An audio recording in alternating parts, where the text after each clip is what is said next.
This is how to schedule an advising appointment through DegreeWorks. First, go to My SCF.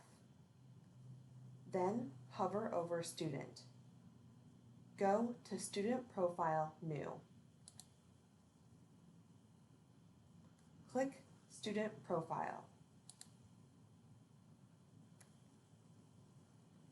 Then select Degree Evaluation Catalog 2014 to present.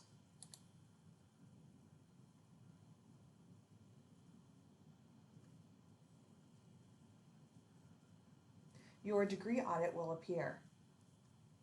On the right-hand side of the header is a link titled Schedule an Advising Appointment. Click that link.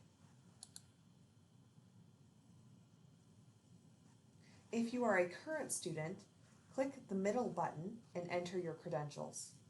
If you are a new student, click the top button and fill out the information. If you are a dual enrollment student, click the bottom button.